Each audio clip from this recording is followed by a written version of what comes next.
reduce or even eliminate it, getting you back outside to enjoy your favorite activities all summer long. Go to relieffactor.com or call 1-800-4RELIEF and save on your first order. That's 1-800-4RELIEF. Trish Regan provides the analysis you need each day on the Trish Regan podcast on the Salem Podcast Network. The Democrats keep getting this one wrong. They think that they can just flip states. That suddenly all the Hispanics are going to vote for Joe Biden. And in fact, what you're actually seeing in places like Texas is Hispanics. They're overwhelmingly coming out in favor of Trump. Subscribe to the Trish Regan podcast today on Apple, Spotify, Google, YouTube, Rumble, or at SalemPodcastNetwork.com. Here's the Wall Street Business Report. Stocks closed lower under the weight of higher yields in the bond market. The S&P 500 fell 0.7%, sinking further from its record set last week. And the Nasdaq fell 0.6% after setting its latest all-time high. American Airlines Group led a slump for airlines after cutting its forecast for profit and other financial targets for the spring. Another climb for yields in the bond market also weighed on the stock market, broadly following an auction of $44 billion in treasuries. The Dow was down 411 points to close at 38,441. The Nasdaq lost 99 to 16,920. The S&P 500 dropped 39 points to 5266. New York oil fell 60 cents to $79.23 per barrel. For the Wall Street Business Report, I'm John Scott. News and analysis at townhall.com. I'm Keith Peters. On Point Weather is made possible by our friends at Palmetto Citizens Federal Credit Union on 107 The Point. Here's tonight's forecast. Clear and comfy this evening, a low dipping down to 60. Tomorrow, another great day. Cooler with mostly sunny skies and a high of 83. We'll stay dry until we get about a 30% chance of some showers on Sunday. High temperatures will stay in the mid-80s throughout the weekend. I'm Cal Moss with your On Point local weather. WQXL Columbia, W264DM. Grills, outdoor kitchens, and fireplaces. Spring Sizzle starts with Bart. This is 107 The Point. Please press button now. No, that number's bigger than the one I said.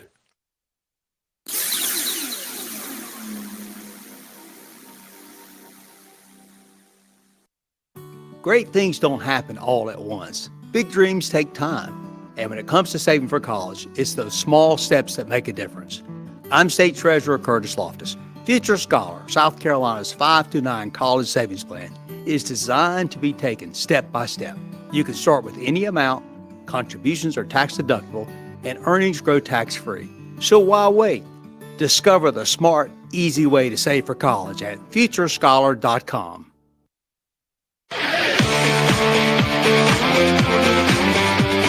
This is Sports Talk with Phil Kornblut and Chris Bergen. Sports Talk is heard across the state on radio affiliates of the Sports Talk Media Network and is streaming live on SportsTalkSC.com, as well as Twitter, Facebook, and YouTube. The South Carolina Education Lottery lucky number to call in is 888-898-2525. That's 888-898-2525. Now, here are Phil and Chris with tonight's edition of Sports Talk. All right, welcome in, everybody. Sports Talk on the Sports Talk Media Network on this Wednesday afternoon. Hope you've had a good day. Great to have you with us wherever you're dialed in around the state of South Carolina. Phil Kornblut, Chris Bergen, and Josh Cohen here, and our phone number, 888-898-2525. Pretty wide open show for you tonight. Reached out to a couple of folks about possibly joining us. They might jump on a little bit later, but right now we're going to be wide open to take your phone calls, so a good chance to jump on board and talk about a whole bunch of different things.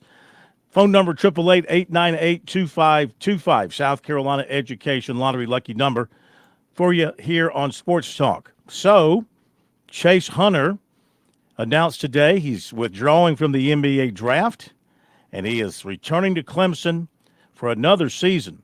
So, Brad Brownell continues to live well because that's a big pickup for Clemson to have him coming back with the players that he's added out of the transfer portal and the signees in this incoming class, a good group. Chase Hunter really blossomed in the NCAA tournament, and I think that's where he got the idea of testing the NBA waters because his stock really went up. He played so well. I mean, he was probably Clemson's best overall player. P.J. Hall gets much of the credit, and justifiably so. I mean, he's a very good player for him as well, but I thought Chase Hunter was the one guy that really elevated his game to an extremely high level in the NCAA tournament. So he is coming back to Clemson for another season, and that's big news for Clemson, Chris. And you look at the Clemson team for next year with what they've got, and you got to think maybe they'll have a chance to make another NCAA tournament appearance. Absolutely. And it's funny how things have changed over the last 10, 15 years. The theory in journalism is dog bites man, not a story. Man bites dog, that's a story. I don't know when we crossed this crucible that players returning to their school was the story. It seems to me the story would have been if Chase Hunter actually left and went to the NBA, right? That's the story. Nobody really back thought is not really a story, is it? I mean, he never left. But I mean, he could have kept his name in. Right. That would have been the wrong decision because he might not have been drafted. Then he would have been stuck out there in no man's land.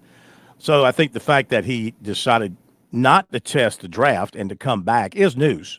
I mean, you got to report it because he was gone. One foot was out the door. Now both feet are back inside the door. So I think that you have to consider that as being good news for Clemson that they've got one of their best players, if not their best player, returning for next season. When you look at their roster, I mean, that's a boost for them looking ahead to the 24-25 season. I agree. But my point is, when did it become the story that the kids were staying in school? Well, I mean, I know what you're saying, but again, it's he could have left. Yes, but he didn't. That's my point. Yeah. I mean, if he had gone to the NBA, like P.J. Hall announcing he's going to the NBA, that's a story. I think Chase Hunter or anybody returning from the NBA, all he did was talk to some people about the possibility of him playing professional basketball. Okay, great. That's what he should do. But him staying in school, to me, and this is not a knock on Chase, it's everybody. It's more a situation in sports talk that I've just found fascinating, that when did that become the story that the kids are going back to school? Mm-hmm. You don't think he did more than just talk to a few people? You don't think he maybe worked out for some people? Met I'm with sure some that's people? possible. Yeah. But again, my point is he didn't leave. No, yeah. Well, look, we could go round and round. My argument is he could have left. Sure, they all can leave. Or he could have transferred. I mean, the news is Chase Hunter is going to be back on the Clemson basketball team next season, and that was not an absolute until he announced it. That was not an absolute until he announced it. Again, to me, it was until he didn't. It wasn't until he came back. He was on the Clemson team until he decided to leave for the NBA. But he's not leaving for the NBA. That's why I don't understand the fascination why that's a big story. It's great for Clemson that they've got one of their players not leaving in an era where guys leave. Mm-hmm. But again, I don't see the value of the story. I guess is my point. Okay. Because again, this is dog bites man. Him going to the NBA, that's man bites dog. That's a story. He's elevated himself. He's going somewhere else. Clemson is losing one of its top players. The roster hasn't changed from the end of the season with regards to Chase Hunter. Yeah. Well, we can agree to disagree on whether or not it's newsworthy because, I mean, Clemson loses PJ, they lose Alex Hemingway, they lose Jack Clark, they lose Joe Girard. Hunter could have left until he decided to come back. So they lose R.J. Godfrey. They lose Josh Beadle. So they've lost, practically half their roster from last season. And so the fact that Chase Hunter, whether you think it's a story or not, I guess is really kind of irrelevant. The fact is he's going to be back on the Clemson team next season, and that's big for Clemson. The fact that, he could have gone, he could have transferred, or he could have pursued the NBA, but he's coming back to Clemson to play another season. And I think that's important news, if not so-called big news for Clemson. Call it what you want. Call it what you want. I'm like you. I agree to disagree because I don't think it's that big a deal. Yeah. Him leaving would have been a big deal for them. Him being on the roster just as he was at the end of the NCAA tournament game against Alabama, not that big a deal. But I mean, you don't think it's big that he's coming back when he could have not come back? I mean, he could have not come back. So sure. He's coming so back. So could everybody on that roster. Forget the old so journalistic axiom about dog biting man or man biting dog. We can go round and round with that. The fact that he's going to be back playing basketball for Clemson is significant for the Clemson basketball team for next season. So do we need to report on every single athlete in college that decides to stay on his team for next year? Only if they have said they might leave and they decide to come back. We've seen that with many guys that put their name in the transfer portal. Okay, but Chase didn't do that, did he? Well, he sort of halfway did by saying he put his name in the NBA draft, a different kind of portal. And so he was giving it consideration. Mm-hmm. And maybe what he heard he didn't like, just like putting his name in the portal, and maybe he didn't find a school that he didn't like. He takes his name out of the portal. He comes back if there's room for him, if there's still a scholarship for him. So I think you have to recognize when that happens. I think you also have to recognize the significance for the Clemson basketball team for next season. This is not an insignificant note, in my opinion.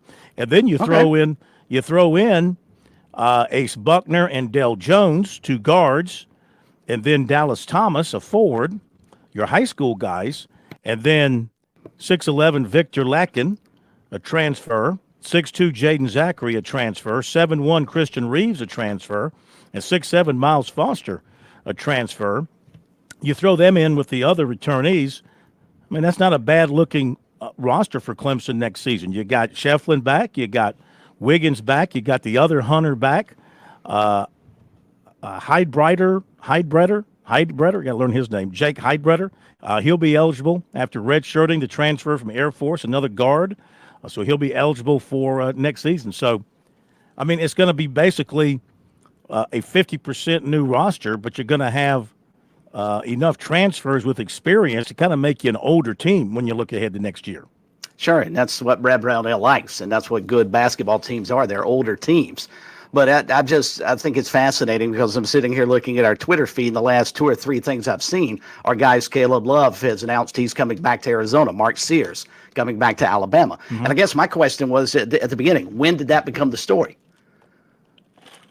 When did we start looking at things about kids not leaving as a big deal? I guess I can only say that, to put this to rest, to answer your question, if a guy puts his name in the draft and then decides to come back, that's news. You have to acknowledge that was a decision made by the player not to leave.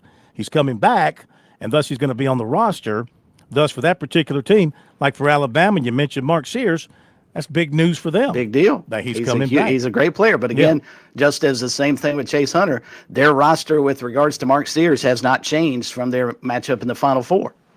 That is Mark true. Sears was on the roster then. He's still on the roster now. That is exactly true. I don't deny that. I still think it's noteworthy and important for those two teams. It may be. Now there you go. Those two teams would be significantly different. Mm-hmm. Yeah, they would be significantly different if Sears had not gone back to Alabama and Hunter had not if gone they back leave. to Clemson. See, you're making my point for me. You just said they would be significantly different if those guys left. Mm-hmm. That's the story. That's the news. But I think we can parse words here, and you brought up the point. It's noteworthy. I don't know if it's necessarily news that Chase Hunter is coming back. It's noteworthy that he'll be on the team, but he was already on the team. All right, well, we'll just disagree on that. I mean, I just think it's news, and the guy says he's coming back, just like P.J. Hall last year. P.J. Hall put his name in the NBA draft last year. He came back. Much ballyhooed decision to return to Clemson for another year. That's news to the people who care about Clemson. It's news to the people who care about Alabama basketball that Sears decided to come back. So, all right. But I guess celebrating kids for doing what they used to, it was a given. We live in. It was a given. You were going to play 4 years and then you move on. So maybe at some point in time when maybe kids started leaving for the NBA early, that may be when all this changed. when it became a big deal that PJ Hall put his name in the draft and then pulled it back out to stay in school, which is what he was going to do, 10 years prior anyway. Same thing here with Mark Sears and Chase Hunter. I mean, all these great players are going back to their school. Their team is not changed to one iota from where it was at the end of last season, but somehow it's become a news story. You really don't like that approach, do you? No, I just don't understand it. I mean, I'm for, if guys move on, okay, let's report that. Let's talk about it. But if they're staying put, I just don't understand why it's a story. All right. But again, it's probably not worth 15 minutes of sports talk time. That's the one thing we can agree on right there. South Carolina announced today they're going to play a basketball game at Indiana on November 16th. Now that's news. A one-game, not even a series. One game's not a series, just a one-game contract between the two. First time South Carolina will play at Assembly Hall since 1973. There was a time back there in the early 70s, I believe it was, when they played. They had a great game in Columbia one time. Was it Brian Winters or Kevin Joyce? Somebody for the Gamecocks went off, had a huge game. Indiana was, of course, Indiana. Bob Knight was the coach, and they were a national. Was that their undefeated team? No, or was that 76? No, that wasn't until like 75, 76, somewhere in there. I think Bob Knight was the coach then. Pretty sure he was. I think he had left Army by then. So they're going to play at Indiana November 16th of next season. All the charges against Scotty Scheffler dropped today. Louisville officials announced that. So that goes back to that incident at the PGA. The dismissal comes with a stipulation that neither side will pursue any legal action against the other. All right. What else we got? Phone number 888-898-2525. I promised phone calls early often tonight. So let's go ahead and dive into them. It is Gamecock Larry. My wish is that Gamecock Larry will talk about something other than A, the Gamecocks, and B, his racing team. Maybe we can get onto something else tonight. And C, barbecue. Well, let's Chris. Phil did not even look at the screen whenever he called out Gamecock Larry. By the way, I just when I walk in the studio and the phone's already lit up, I know who it is. All right, Gamecock Larry, welcome in. How are you?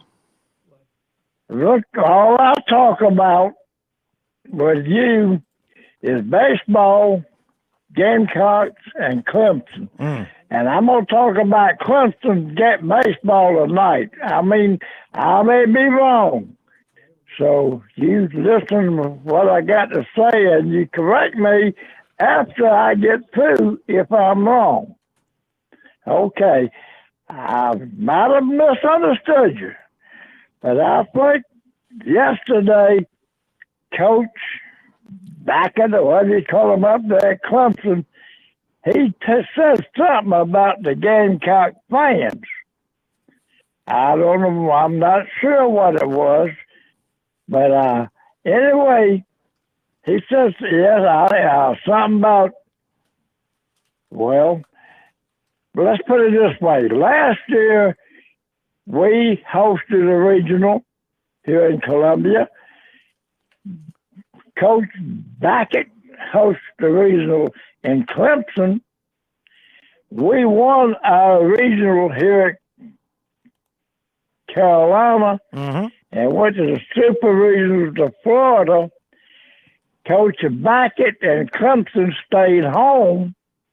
They got beat by Tennessee, another SEC team. They got beat by Tennessee. And then he kept on, I think he was throwing off on us by the last, I'll say the last 10 years.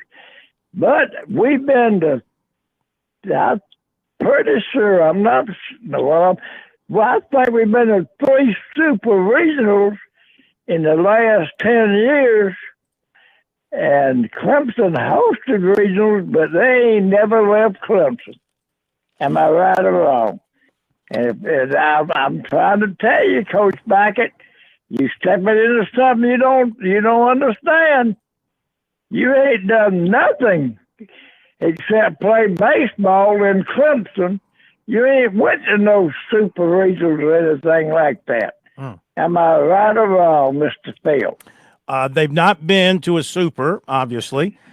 What he was referring to, he was asked a question about Clemson's failures in these big situations, these regional situations, the World Series, and was basically was he hearing it from the fans, or was he feeling any pressure going into this regional? And his response was that the only people who might be talking about that in a negative way would be Gamecock fans, saying that Gamecock fans, of course, like to pick on Clemson from the standpoint that South Carolina's had more success in Omaha than Clemson has, and has beaten Clemson head-to-head in Omaha, and also in regional play as well. They've had more success against Clemson. So I think what he's saying is it's the Gamecock fans that make a note of that and bring that up, not so much Clemson fans. So he was he wasn't, in my opinion, he wasn't taking a shot at Gamecock fans. He wasn't disparaging them. He was just saying that the only people who would criticize Clemson or point that out on a regular basis would be the Gamecock fans who take pleasure in that particular fact.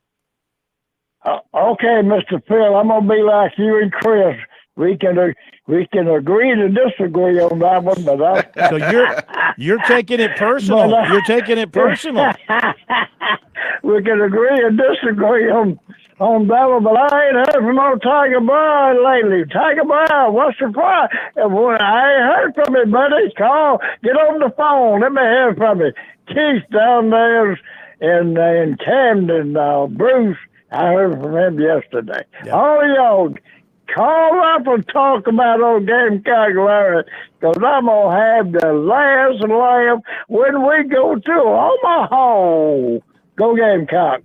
All right, Larry. Thank you very much. He does, appreciate it. 888 Larry does know that Keith is a Gamecock fan, right? Or has that not come through? Yeah, but I think he just likes Keith taking shots at him or saying things about him. Thank you for the call. Let's go to Eddie in Easley. Next call on Sports Talk Wednesday night. Eddie, welcome in. It's good to have you with us.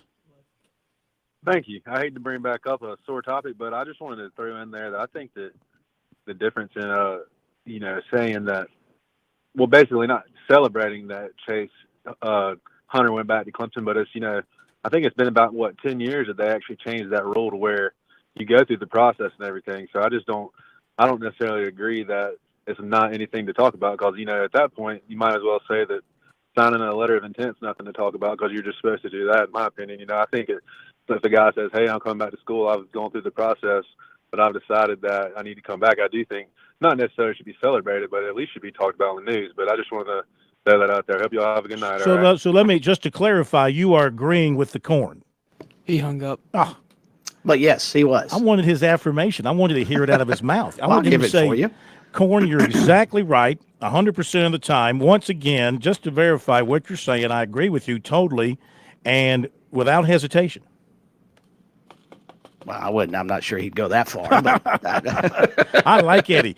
Anytime you call in. And Eddie's got a good point, as do you. My point was, though, I don't understand why it's newsworthy. It's a big deal for Clemson from the standpoint this kid can play, but he was already going to play for them.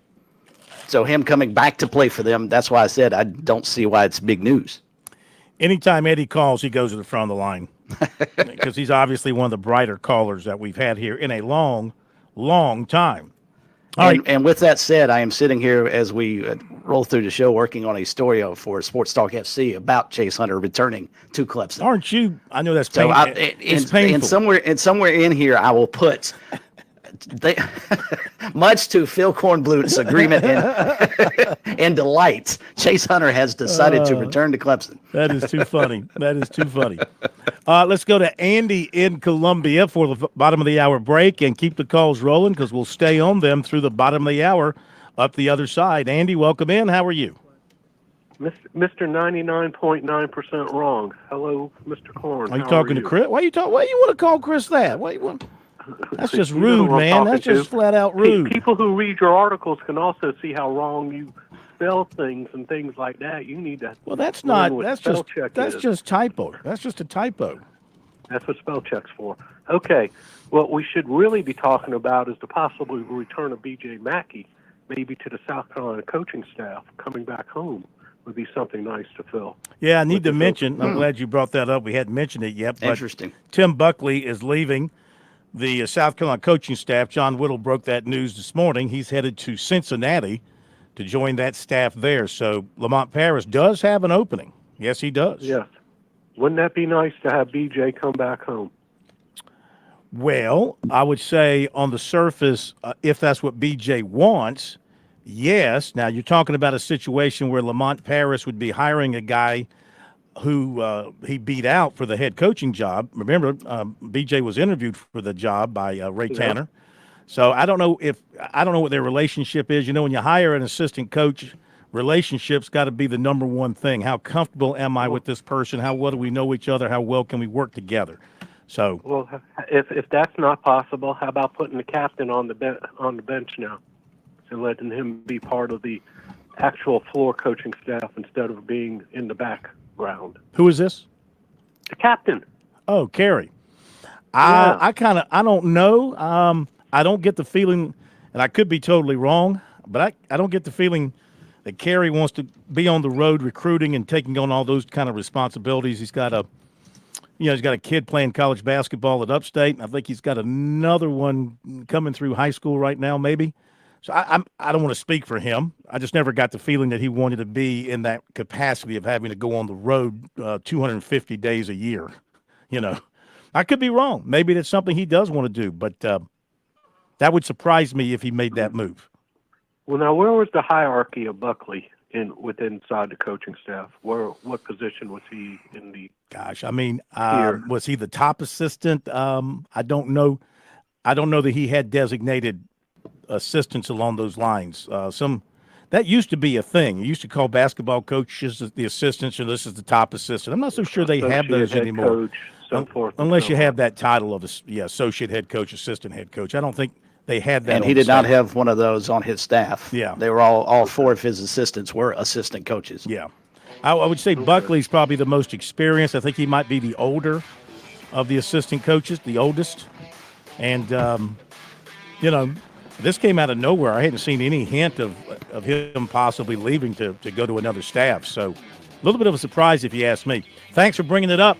We got to hit the break. Good night. Thank you. And I'll just assume that you were agreeing with everything I said.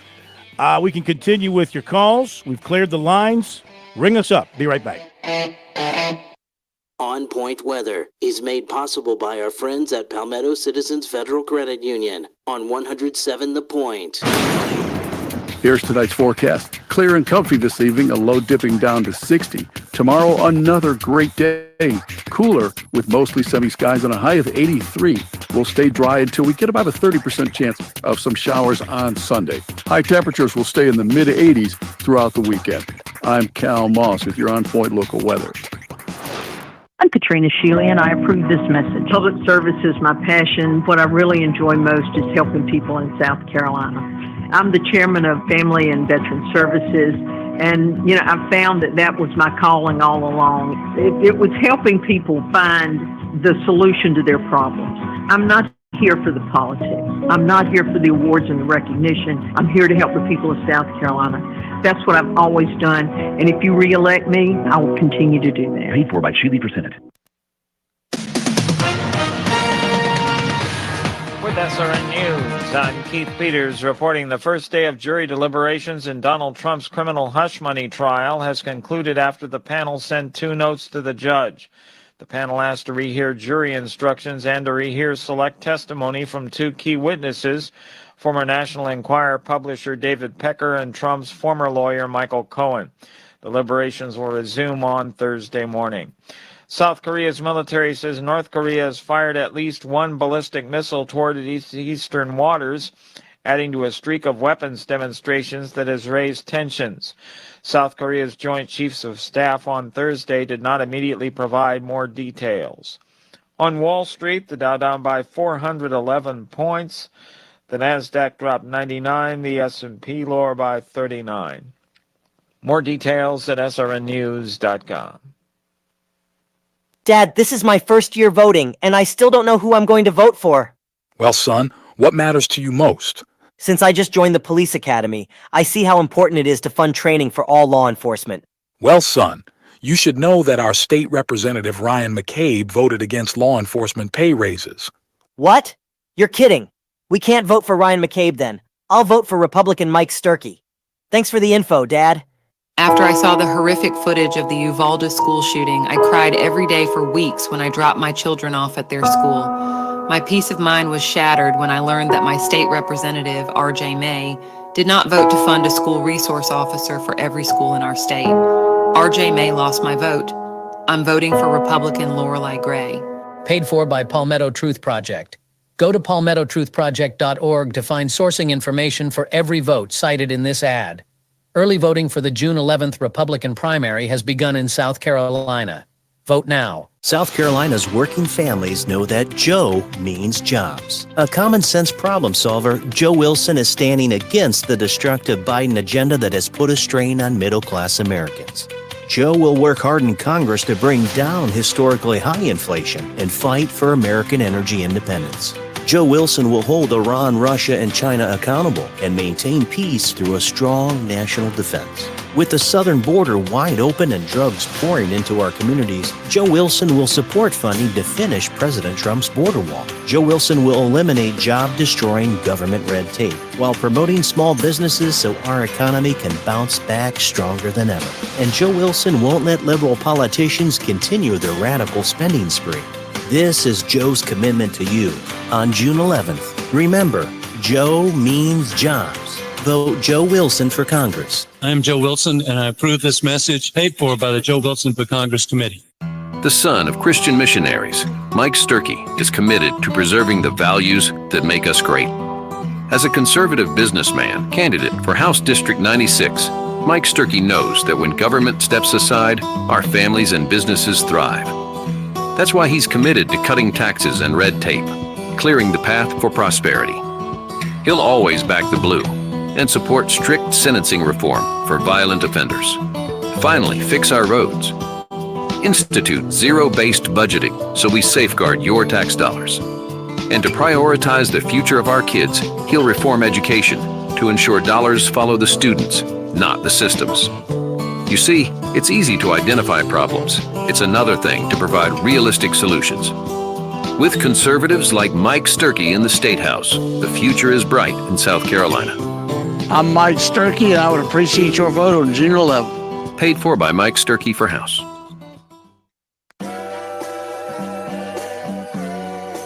Nothing on that meat. Nope.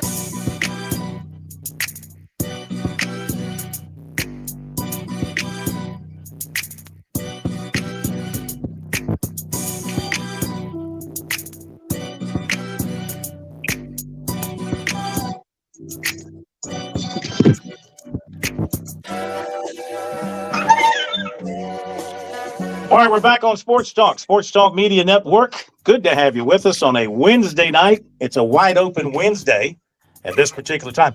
Was hoping to have Maurice Drayton on with us tonight, Citadel football coach, and he wants to be on with us. He has a conflict, we think. He's speaking up in Chester to the Citadel Club up there. It's possible he'll find space and time to join us. If not, maybe tomorrow night. Tomorrow night we'll be in Raleigh, South Carolina. The other teams getting together for press conference tomorrow. We'll also be up at Clemson as Clemson and Coastal, the teams up at that regional getting together. Chris will be there. I'll be in Raleigh, so we'll have all that covered for you. And we'll keep an eye on Wofford over in Chapel Hill as well. Don't ask me to go back and forth between Raleigh. I think you should. And Chapel Hill. Certainly a dedicated journalist as yourself, you would go back and forth. Yeah. Who said? Or are the?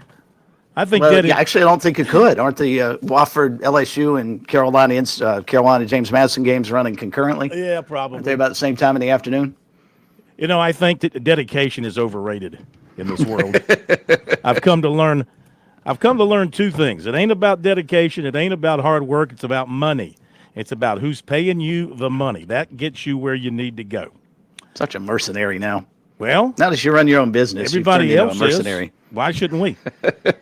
You know, I saw this today, and we'll get back to your phone calls in a second, 888-898-2525. It's really kind of a recruiting note, but I want to bring it up because it's just sort of the I have to laugh at it because it's just another indicator of the world of recruiting. This young man, I have no idea who he is. I've never followed him in recruiting, and he put out a tweet. At least he's honest about it.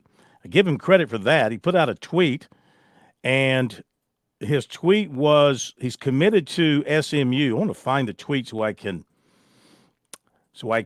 quote it exactly. So give me half a second here, and I'll see if I can pull it up. I want to be able to read it just like he tweeted it.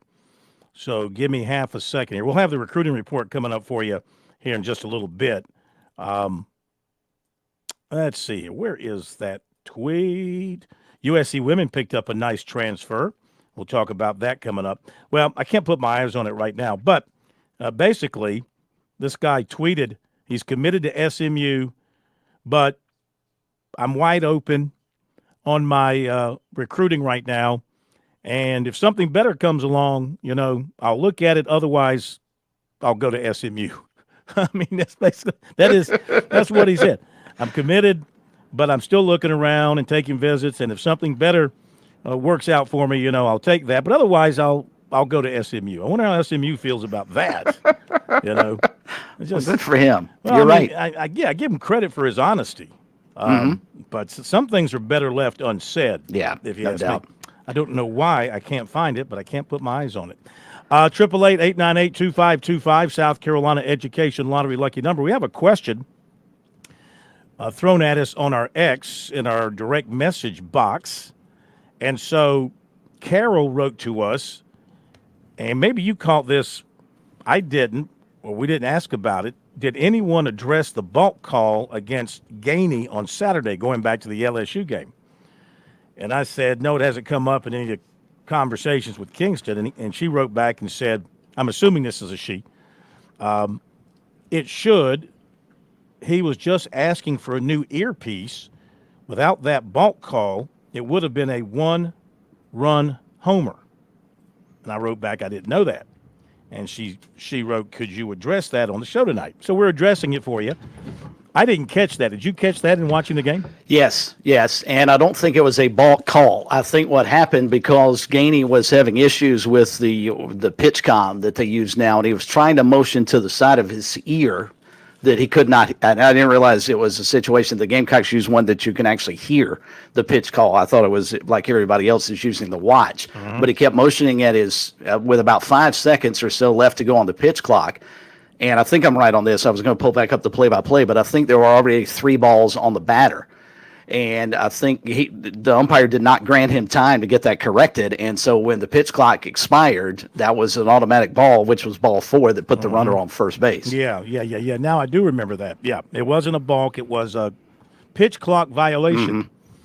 And he was having trouble with the earpiece, apparently, from what you gather.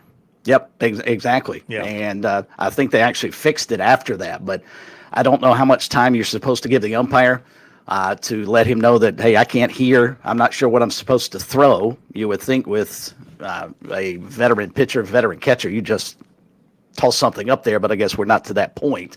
So, but yeah, I thought that was a big juncture in the game. And considering the umpires had just gone through one of the more controversial calls, even though they appeared to have gotten it right all the way across the board, you would have thought they would have given Gainey game, or maybe they figured we're not giving USC any more help. He's on his own out there. I'm not sure what happened, but yeah, that's exactly what happened there. So, and she's right. Had that not happened, maybe he gets an out, and if the home run that follows from Milam, maybe it's just a solo shot to tie the game. Yeah. And the way that game had gone, heck, you may still be in Hoover, Phil. Who knows? Yeah, boy, that'd be terrible. But I would say, what happened was, of course, everything got overshadowed by what happened in the top of that inning. Right. With the play at home plate and all that. And everything else just became, even though that was a big play, the 2-run homer, I don't even think Kingston was asked. We didn't even ask Kingston as a group, reporters, about that pitch from Gainey. Where was it supposed to be? Did he miss a spot or whatever? So none of that came up because we were just so caught up in what happened with the play at the plate and the ruling and all that kind of stuff, which seemed to be at the time the big story of that particular game, besides the fact that LSU came back to win it. Our poll question of the week. Last week, the NCAA and all the major conferences agreed to terms in the House versus NCAA case, which will award $2.8 billion in NIL back pay. Do you agree that the college athletes of yesteryear should be compensated for their playing careers? 227 votes, surprisingly, 68%, round numbers, 68% say no, they should not be compensated. I find that, considering today's atmosphere when it comes to college athletics, pay them. But they don't want to pay the people that laid the groundwork for where we are today. 32% say yes, they should be paid. So, I don't know. What do you think? I'm totally against them back pay. Hey, I'm sorry. The rules were the rules when you played, and now we've moved on. Go on with your life. We can't go back and rewrite history and fix all the problems all around the world. I mean, the situation that they weren't able to use pay for play back when they were playing is, are we going to go back and, I didn't do quite as well in school because maybe it was harder when I was in school. It's easier now. So should I get better grades? I mean, where does this ridiculous nonsense stop? No, you can't back pay. It's insane. So yeah, I'm totally on the 68% who said no. It should be higher than that. Yeah. See, I wouldn't have benefited from the academic side because you can't do better than a 4.0. This is true. I'd be against that because I wouldn't personally benefit because where am I going to go from 4.0? Where are you going to go? You're not going anywhere. Except nowadays you can have like a 5.0, 5.25. Because you get extra credit classes. In today's world of recruiting, 5-star is no longer good enough. Now you've got one recruiting network on 3 that has determined that if you're a 5-star, but we think you're better than a 5-star, you're a 5-star plus. Now, what separates the 5-star plus from the 5-star, I don't know, but that's the next level of grading of these players coming out of high school, which is totally ridiculous. But now we've got the 5-star plus category. So maybe I would have been a 4.0 plus had we gone back and done that in high school, which would be, obviously what I'm telling you is a complete fabrication. Harvard would have still been lucky to have gotten you, Phil. I was completely happy with my 2.5. 2.5 was fine by me. 2.5 and a 950 will get you in any college back in the mid-70s. I can promise you that. Rocky in Greenville, you're up next on Sports Talk. Welcome in. Good evening, Phil. Yes, sir. How are you? Good. Listen to the last 10 years, Coach Package's comments and what he said, a little dab at the Gamecock fans. I mean, that's just all good fun and rivalries. But started thinking about the last 10 years, and I don't hear much. I'm up in the upstate. I've been here almost 5 years now, and Clemson fans on social and all that. Football is obviously crazy. Basketball, I've started seeing a lot. I don't see much baseball, and I have some friends, but Baggett was talking about the last 10 years. Okay, Clemson hadn't been out of a regional, and I started thinking about the last 10 years of South Carolina, and you talking about Carolina fans. They've gone to 4 super regionals in the last 10 years, but they missed the tournament 4 of those 10. So that's 8, and then they went, and they went to the lost in the regionals. And South Carolina fans are madder than all that they can about that. Coach Overlook, you talked to him, and that was a really good interview, by the way. I'll let you know. I enjoyed hearing him. Thank you. He got fired after 5 years. Yeah, he went to 2 supers, but he missed the tournament 2 years out of those 5, and I'm looking at Coach Kingston, and Andy's not a big fan of Coach Kingston, of course. And Coach Kingston got through past COVID, so he's been sitting here 6 years. He's been to 2 supers, but he's missed 2 tournaments as well. And the Gamecock fans don't like missing tournaments, and that includes me. I think if you're South Carolina or Clemson, you should be in a regional pretty much every year. And I've just geographically located in where we play, the weather and all that, and the number of quality baseball players in this region of the country, you should make the NCAA tournament. I mean, even if you're in the SEC. But, yeah, I agree with you. I think the South Carolina Clemson baseball programs, when they don't make a regional at the least, that is an upset. They should make a regional every year. It's not going to happen every year. Okay, we know it's not going to happen every year. Florida State went to how many consecutive regionals before they missed last year? Like 40-something consecutive regionals, I think it was, some amazing number. Absolutely. So it does happen. Yeah, listen, you can't account in advance for injuries, illness, collectively poor performances, bad breaks, all those kind of things that can conspire against you to mess up a season. But I agree with you. The expectation of South Carolina and Clemson baseball fans should be regional every year. That's why I don't understand the angst that some people have with Mark Kingston, because, he is getting the game. What is this now? 4 out of 6 years he's gone to a regional? You talking about Coach Kingston? Yeah. Yeah, And it's two- 4 out. and- Yeah, it's 4 out of 6. Yeah. 4 out of 6. He's gone to a regional. He missed the tournament twice. Yeah, absolutely. And of course we're discounting the COVID year. COVID. So yeah, he missed 2, and I get that shouldn't happen, but I don't think that's enough, Chris. I don't think that's enough to drive. That shouldn't drive fans away. That's still a pretty good percentage, 4 out of 6, and then half of those 4 you've gone to a super. I think that's a pretty good batting average as a coach, if you ask me. Yeah, and I got one other, and I can't remember if I told this. This is about Ray Tanner.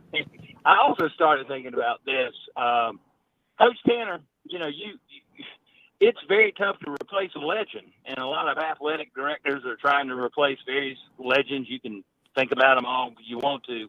The only thing with Coach Tanner, he's got to replace with the people he's hiring. He's got to replace himself.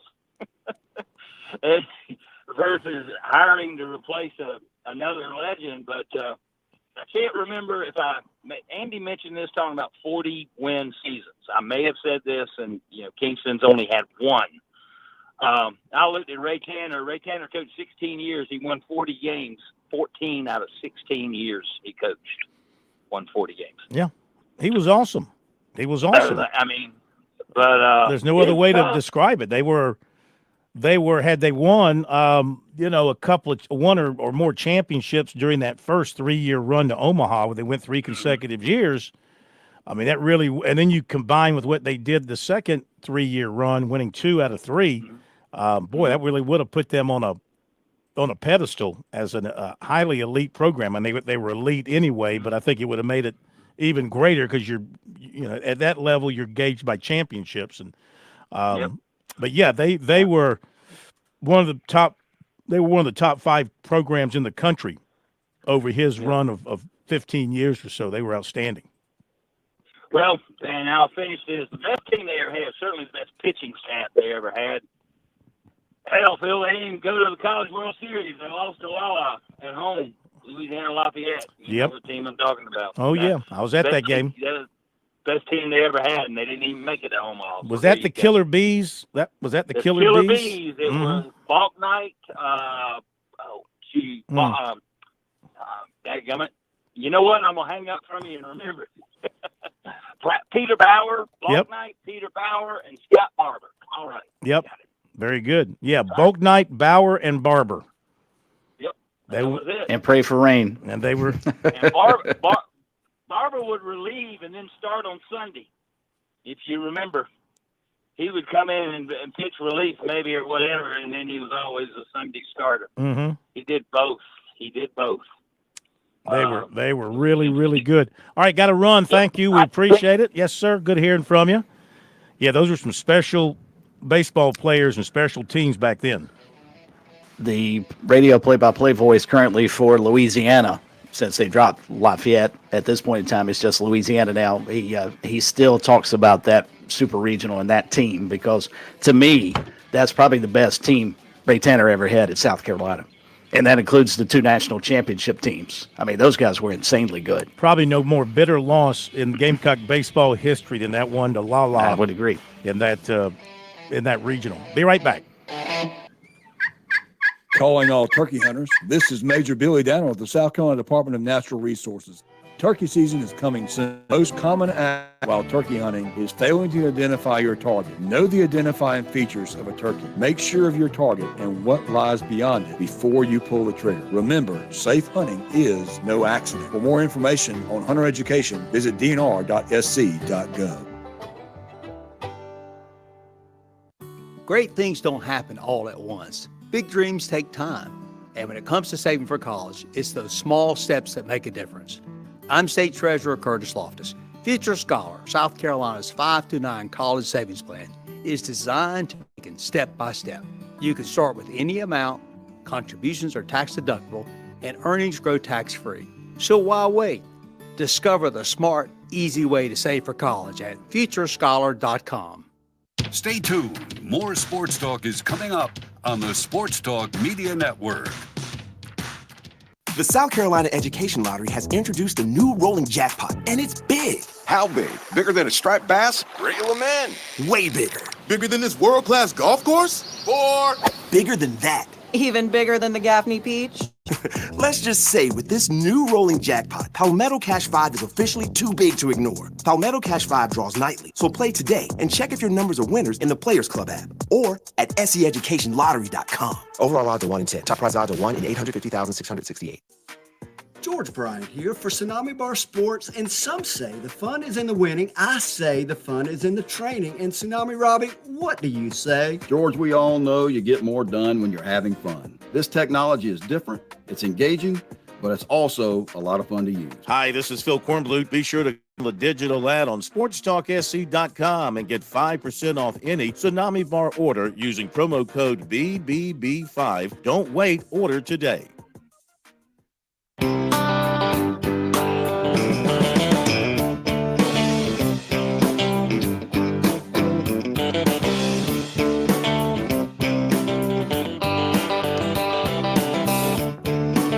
SEC meetings going on down at Amelia Island. No, Destin, I'm sorry. Amelia, that's ACC. SEC people aren't stepping foot anywhere where ACC people hang out. They're in Destin. Boy, that's the truth. Yeah. And tomorrow's a big day. Tomorrow's the day that all 14 athletic directors, they put knee pads on and they get on their knees and they walk into Greg Sankey's hotel room and they get the paycheck. Now, don't get the wrong idea. See, now people are getting no, they're going to get a paycheck. They're going to get their annual payout from the ACC. At least traditionally it happens on the last day of the meetings, which I think is tomorrow. They might have already gotten their direct deposit. Who knows? I mean, it's hard to carry. They should have the ceremonial. Well, no, they should have the ceremony. You know, like the golf tournaments do with the big giant checks. Yeah. Each school should get one of those, and they should take a picture of it, because and also they've got to keep in mind this will be the last time they hand out 14 checks as opposed to now 16 moving forward. But it's also going up. The pie's going to get bigger. Yeah. 51 million, I think, is what it will be in the future. I think this year it might be something in the low 40s that they're getting.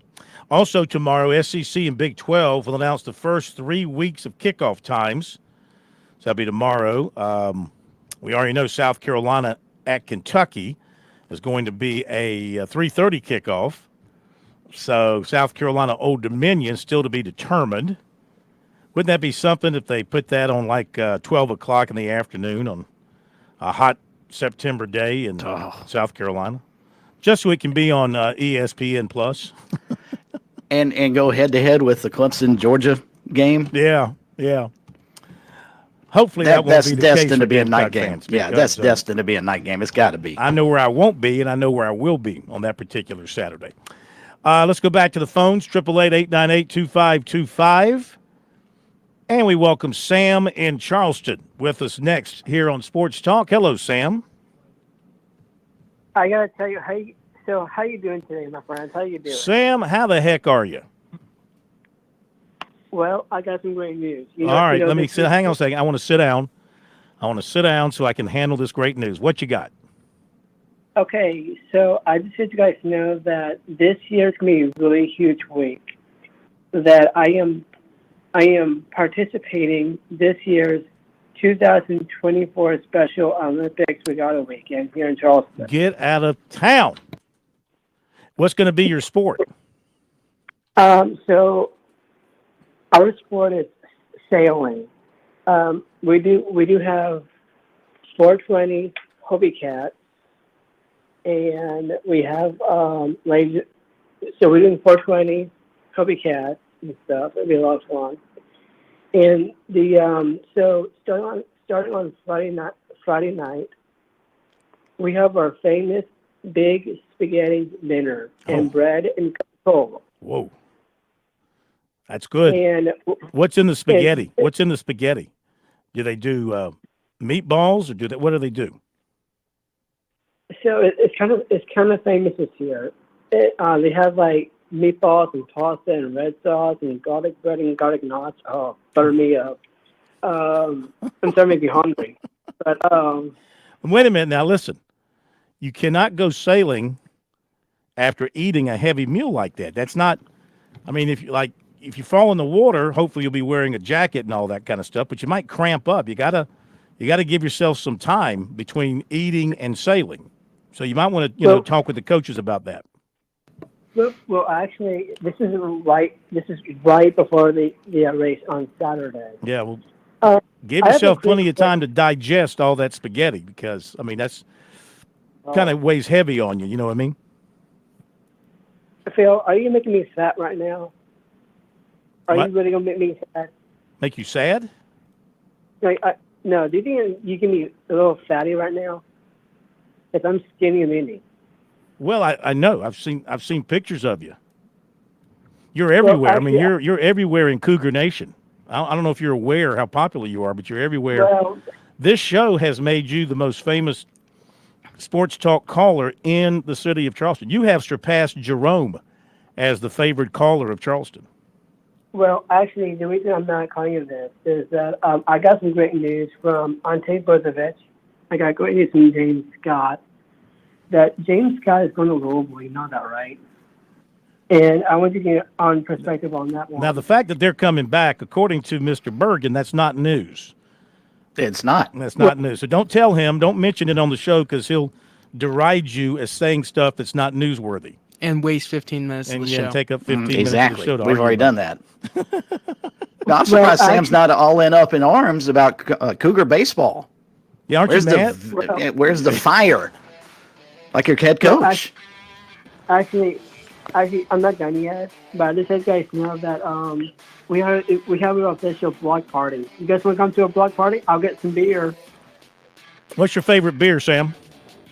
That's some Corona. Oh, yeah. I could drink a Corona if it's cold. Hey, all right, guys, Sam, we got to go. Good hearing from you. Enjoy the spaghetti and the Corona. That's a great mix, and we'll be back.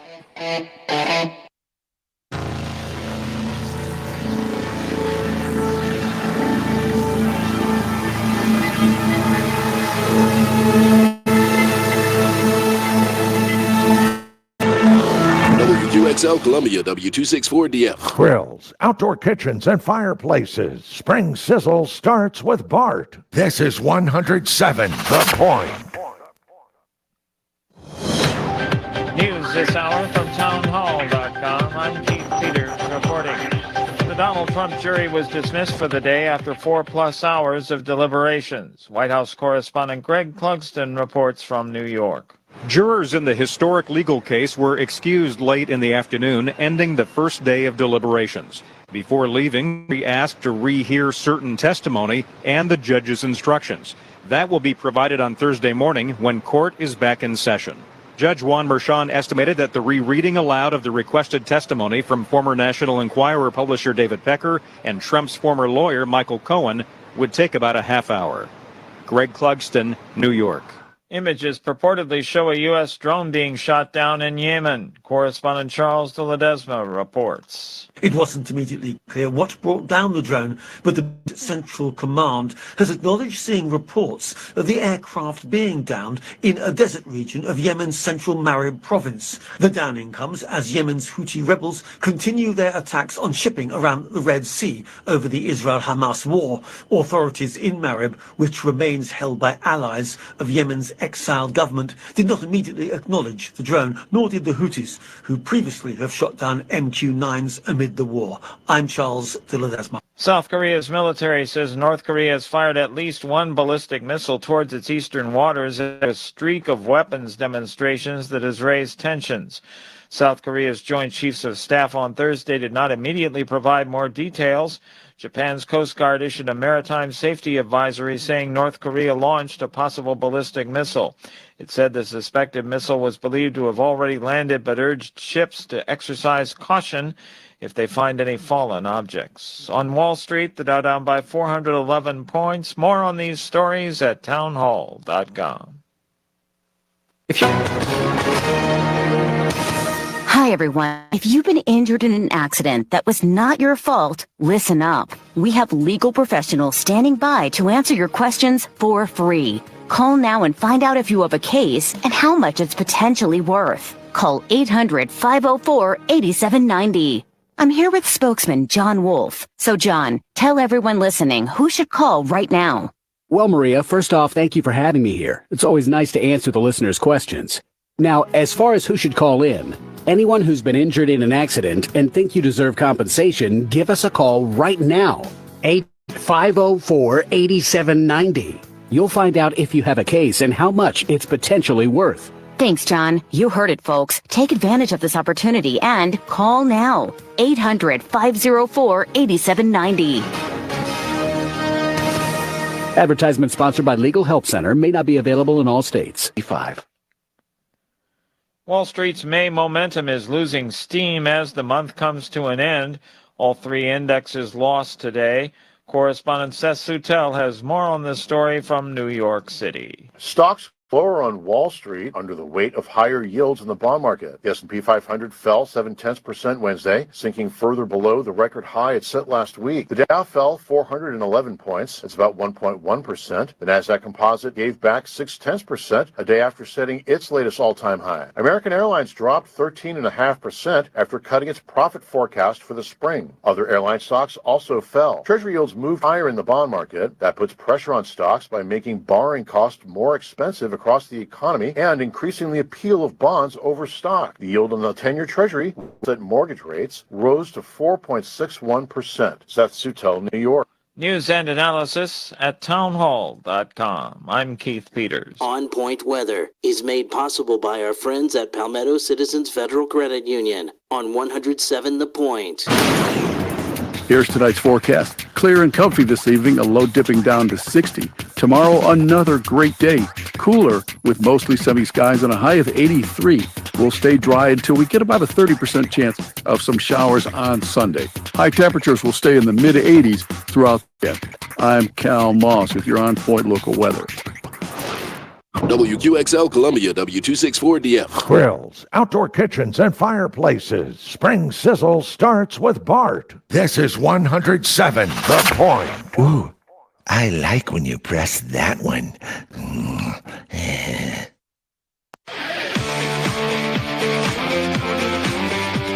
Welcome back to Sports Talk on the Sports Talk Media Network.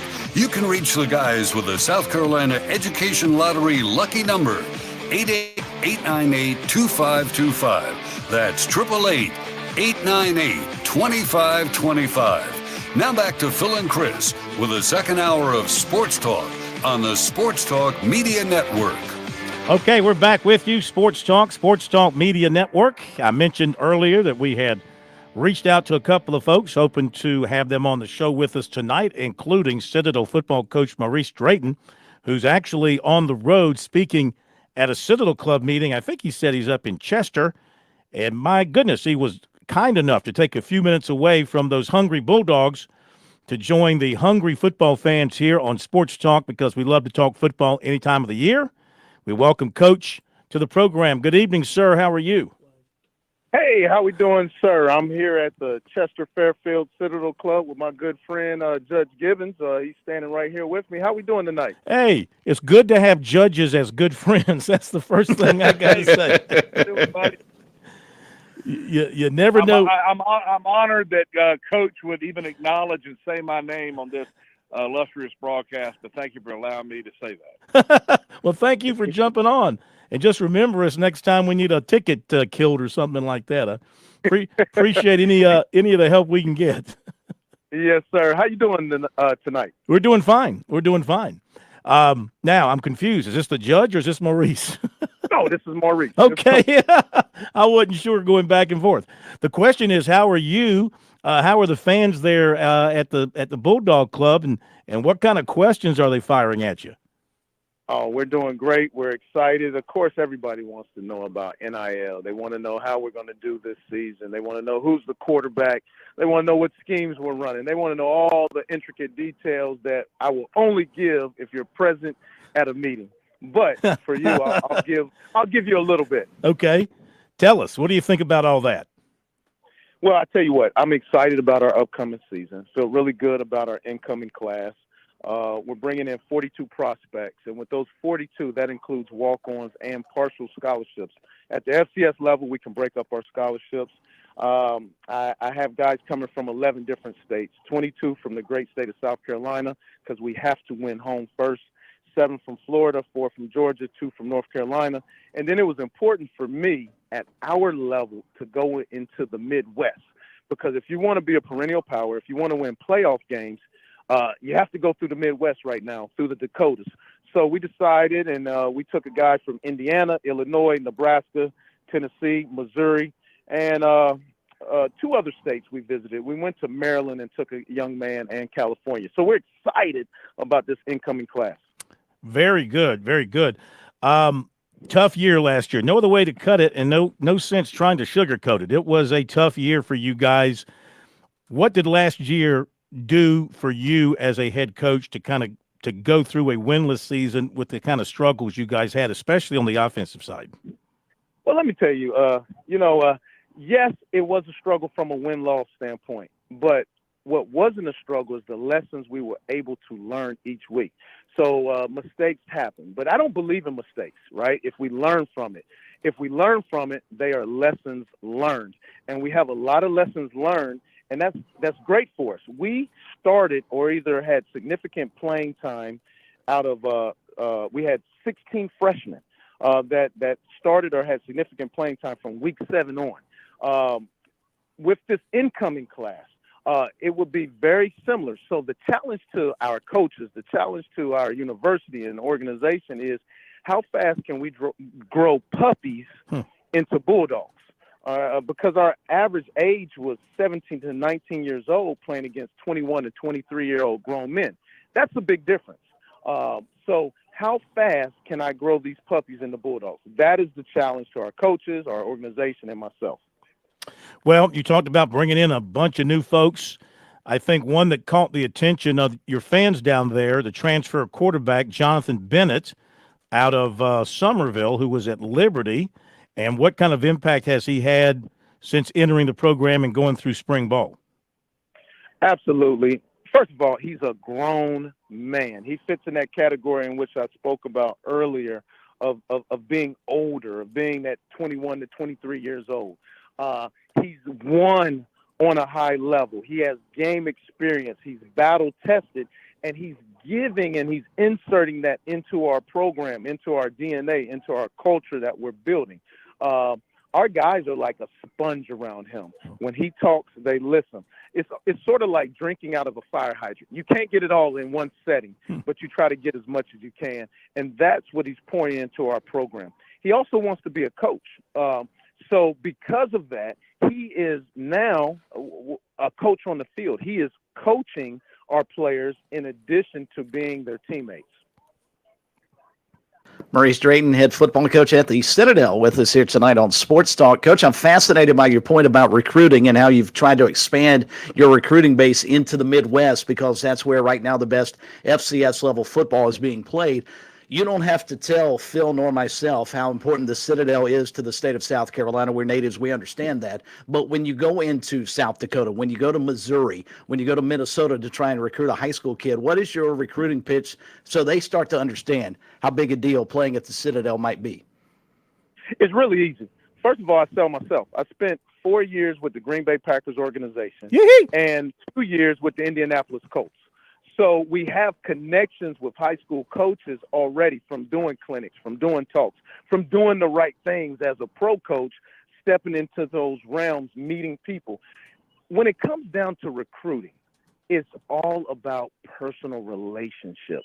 So once you establish those personal relationships with the high school coaches, with the people in the community, with the custodians in the school, with the ministers in the churches, with all those people, it is, quite frankly, it's pretty easy.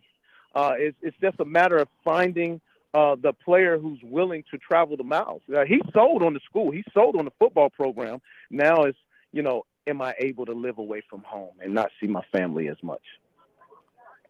It's a fascinating point, and I love it. I love that recruiting pitch you have already sort of built in from your playing and coaching days. You talked about name, image, and likeness earlier. That's the current status of where we are in college athletics. What kind of challenge do you have at the Citadel, smaller school, military-based school, to be able to get enough name, image, and likeness money to bring in the players you need to turn the program around? Well, let's be upfront, honest, and foremost, which I am with all of our recruits, all of our alumni, on our base. Our school does not have a collective. That's not where we are right now. But I cannot stop a young man from going out and getting his own NIL deal. Now, last time I looked, as I ride my bike in downtown Charleston to get exercise, there are businesses all over the place that is starving to be a part of this. There's businesses that want to be a part, that want to support young men who are built differently, young men who are willing to get up in the morning and do the military aspect, young men who understand time management, young men who understand accountability. There's so many businesses in Charleston and the surrounding area that want to be a part, and I just can't wait for them to tap into our young men. I cannot push that, but those businesses definitely can reach out to the young men. So what you're saying, and I salute you, and I don't mean that in a joking manner because we're talking about the Citadel, but what you're saying is you're doing it, the Citadel's doing it the way it was drawn up, the way it was meant to be. No collective. You want to make money off your name, image, and likeness, then you go make a deal with a local advertiser, a local sponsor, and you get it done. You're not reaching out and trying to bleed all your fans for money to shovel over to these guys, which, of course, is happening on the big-time level. Quarterbacks being offered $14 million, bidding wars taking place, et cetera, et cetera. If I'm you, and, of course, you coached at the highest level where money was flying all around the NFL, I'm like, man, I'm glad I'm here where I don't have to fight those kind of wars. We have the businesses in our community, and if anybody on my roster wants to go take a job or do an endorsement to get paid, that's what NIL is supposed to be about. You're absolutely correct. I tell you that we pride ourselves in doing it the right way. We pride ourselves in making and building the whole person. I'm so encouraged about the product, not the football product right now, but the product of man that we are producing within our program.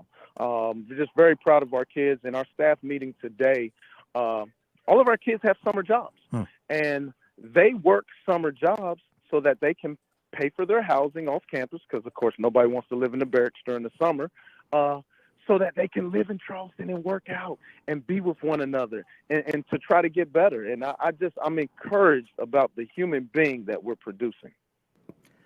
Coach, I saw on the school's website that you guys at the Citadel announced yesterday your latest class, the 46th annual Hall of Fame class for the Citadel in 2024, and they'll be enshrined here shortly. And one of the names that just stuck out, I wanted to get your take on him, Lance Cook, who played and graduated in 1992. And here was a guy who was a member of a team that beat Navy twice, beat South Carolina, beat Army, earned all Southern Conference honors his senior year. What do you know about him, and how impressed are you that the Citadel will be enshrining him into your school's Hall of Fame? I tell you what, we literally just spoke about him here at the Chester Citadel Club meeting. I'm very impressed, and I'm very, very glad that he's going to, and his family will have the opportunity to be enshrined and to be in our halls forever. But I'll be remiss if I did not mention my best friend, bless his soul, who's in heaven now, Stanley Myers. He is also being inducted this year as well. And I'm just excited about this class, very excited about this class of Hall of Famers. And it's going to be a big, big weekend when they're enshrined. One last thing, football-wise, we'll let you go.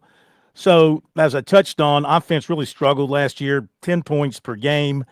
Second time around in building this offense with this new quarterback and influx of new talent, like, in your opinion, where can you go offensively, numbers wise? What would be a target points per game that you're shooting for? Well, and this is where I become a politician, right? I'm not going to give you a points per game, but what I am going to tell you is we played with 29 guys last year who did not start or even play high school football. Whoa. And just that, right? Okay. So that obviously filtered into our program. We are a work in progress. We do understand that. What we have been able to do in this off season, in attacking our offense, we've built it around this quarterback who we brought in. And I'll be remiss if I didn't talk about our backup, because that is important too.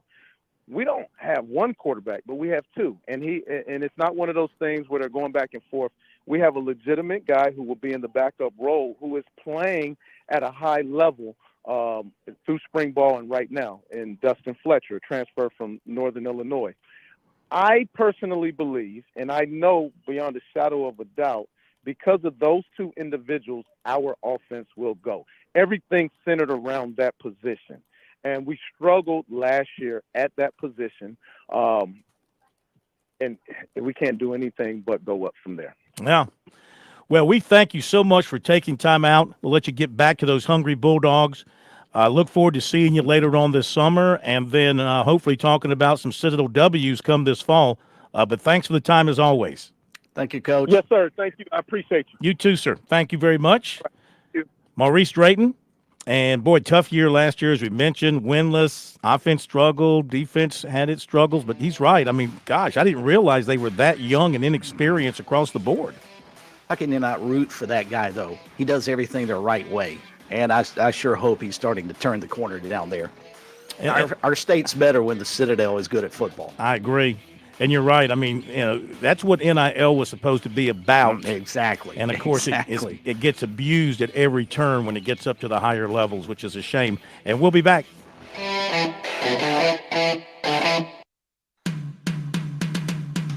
Relax this summer with a promotional rate on select travel purchases with your Founders Federal Union credit.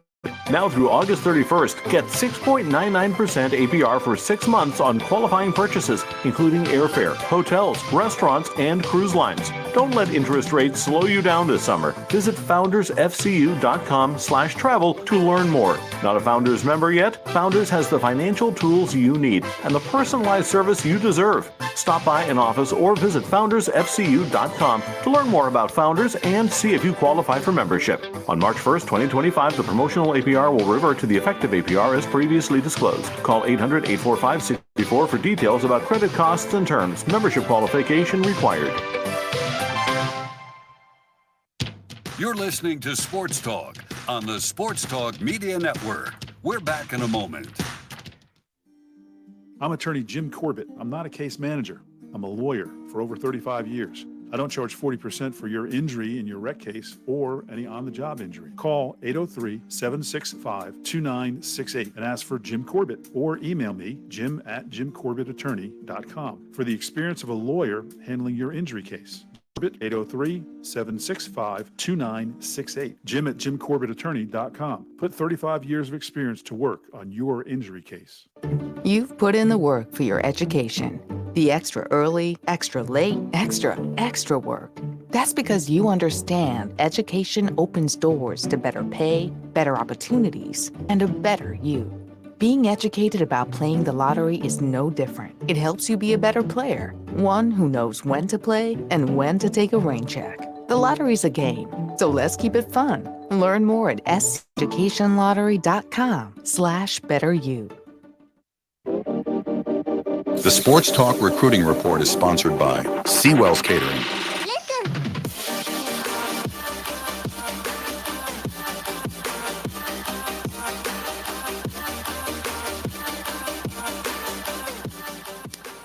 Man, I tell you what, I got to get me a voice like that. Fancy.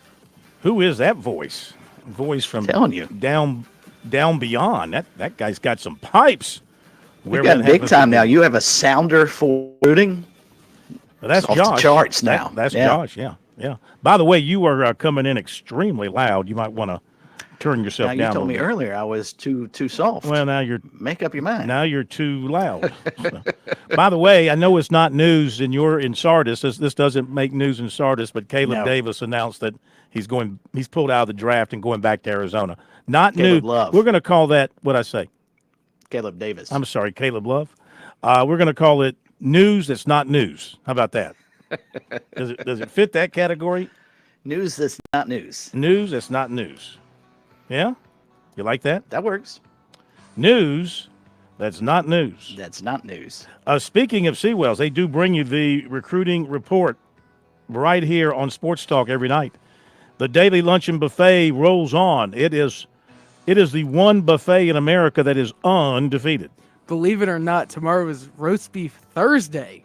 Oh my! Yeah. Yeah. And what's curveball Friday? time. What's Friday? Friday is Thanksgiving. They kind of switched it up. Normally Thursday. I'm not happy about that. Well, we don't know. Too many people plan their weeks around a roast beef Friday. Now they got to adjust their schedule. So listen up. If you had planned on a roast beef Friday, roast beef is going to be carved on Thursday this week. Yeah, so tomorrow is roast beef, teriyaki glazed salmon, fried pork chops, and then Friday is carved turkey with cornbread dressing, fried chicken, and baked flounder fillets. Baked flounder fillets. Baked fillets of flounder. That's right. The flounder, fresh out of the congaree. Yep. And specifically prepared by the chefs at Seawells. And then, of course, for the best in the catering business, you just give Seawells a call and let them handle all the hard lifting. 803-771-7385, online at SeawellsCateringSC.com. They've been at it for about 80 years now, about as long as Sports Talk's been around. So you know they're high quality. 803-771-7385. I hear that corn was born at Seawells. Well, you heard wrong. I don't know where I heard first that, of all, but that on the grand would, opening day. That would drop their rating from an A to a C from the health department. Imagine all the blood and everything they'd have to clean up around there if that were. I don't want to think about that, but that's just what I heard. Yeah. Okay. To the recruiting report, linebacker Jaden Breaker, 6'4", 214, Snellville, Georgia, is going to be one of those prospects visiting South Carolina this weekend. USC defensive ends coach Sterling Lucas actually paid him a school visit this spring, and that got the momentum going. And then linebackers coach Clayton White got him to a campus to watch a spring practice. He's a big fan of Jadeveon Clowney. He went to the practice, and he talked to the coaches, and he talked to Coach White afterwards, and they ended up offering him, surprisingly, because at first they kind of indicated they weren't, and then by the end of practice, they offered him, and then on his ride home, they called him up and got him locked down for an official visit this weekend. So South Carolina is one of the schools that's high up on his lists. He is going to take other officials. He's got Rutgers, Utah, NC State, and Kentucky, and possibly one to USF before he makes his decision in July. This past season, he was in on 60 tackles. He said most of those were solo because he plays Sam linebacker. And he had a couple of sacks, and he had about 8 tackles for loss. One of the fast-rising quarterbacks in the 26 class had 49 touchdown passes, 3,561 passing yards. That's Cam O'Hara, 6'2", 180 out of Union, Kentucky. And he was in to see Clemson in the spring. Tigers haven't offered yet because they don't offer until June 1, the next class. Austin Peay, Kentucky, Miami of Ohio, Tennessee State, Akron, Western Kentucky, they've all offered. Louisville got a recent visit. And he also made stops at Clemson and Purdue. He was at Clemson for one of their spring practices. And he loves the Clemson culture and about all the winning they do at Clemson. So he's very impressed with what he saw there.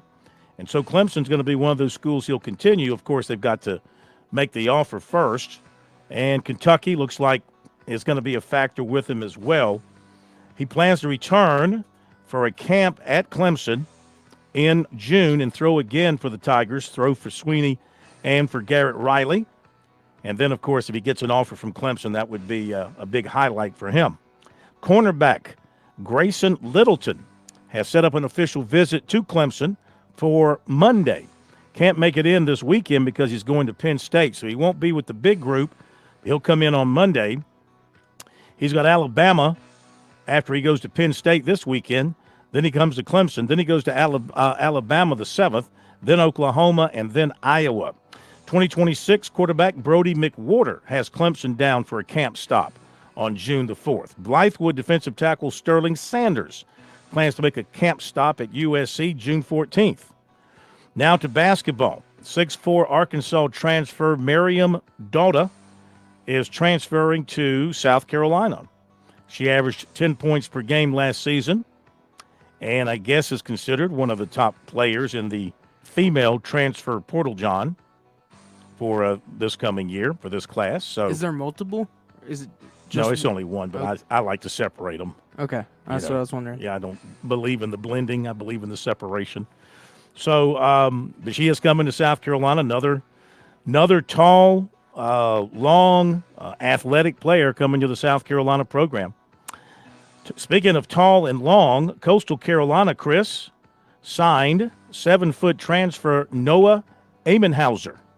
They're going to be big this coming season, that's for sure. They're going to look good coming off the plane, aren't they? There's no doubt. There is no doubt. He was a freshman last season at Grand Canyon. He played in 13 games. He shot 78% from the field. He scored 16 points, and he grabbed 6 rebounds. So there you go. He's probably got some work to do. Coastal also signed 6-foot Oklahoma State transfer Naz Brown. He was a walk-on with the Cowboys, redshirted last season after playing 11 games as a freshman. And 6'9" Cooper Kowalski of First Baptist. He signed with Charleston Southern. I see what Andy's talking about. As I go through my notes and I read my notes, I see one typing mistake after another. I wonder what the solution is to that. Have somebody else type it for me?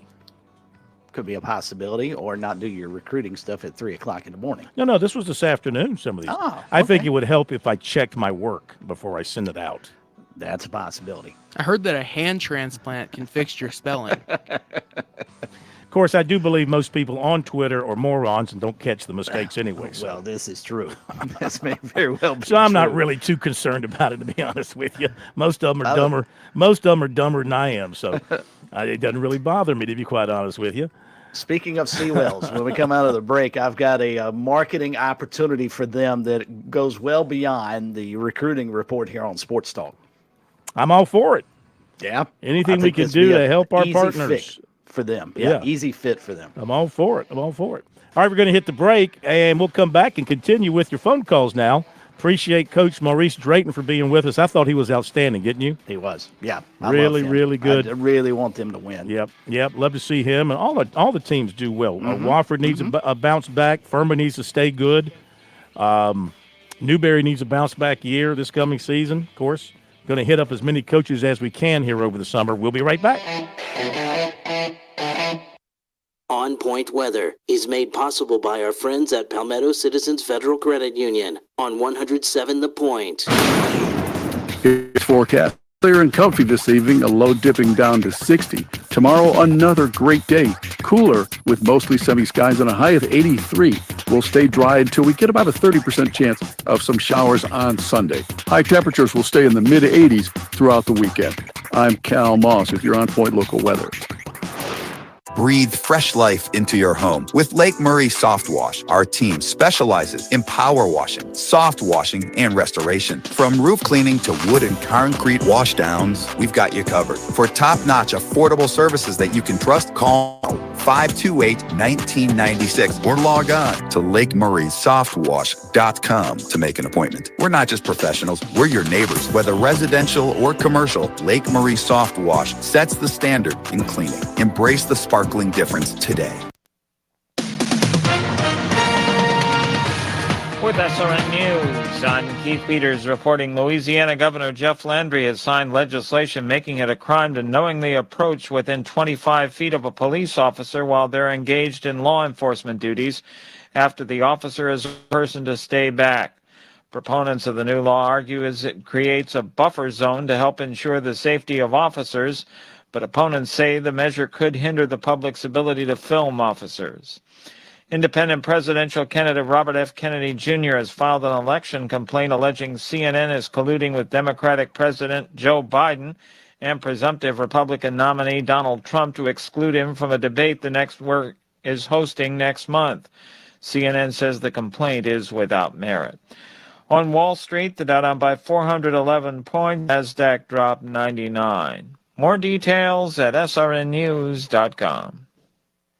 You don't normally call a plumber until you need a plumber. Well, if you need one today or if you need one tomorrow, I want you to remember Franklin Plumbing and Drain Cleaning. Listen, I might not know all the tricks to turning a wrench, but I do know how a plumbing company should work and how to treat people. My dad was a plumber. My grandfather was a plumber, and so were 3 of my uncles. Franklin Plumbing and Drain Cleaning does it right. They are the epitome of customer service. They're locally owned and operated, and Josh and his team, well, they put customer service as the top priority for Franklin and Drain Cleaning. I've never known a business owner more intent on making it a great experience for people. And let's face it, when you have a plumbing crisis, well, that could be traumatic. They specialize in service and replacement issues for your home or for your business. They've been to my home and fixed 3 different plumbing issues I had in the house. If you need them, they're there to help. Online at franklinplumbing.sc.com or call Franklin Plumbing and Drain Cleaning 799-2222. That's 799-2222. And tell them Kev sent you from The Point.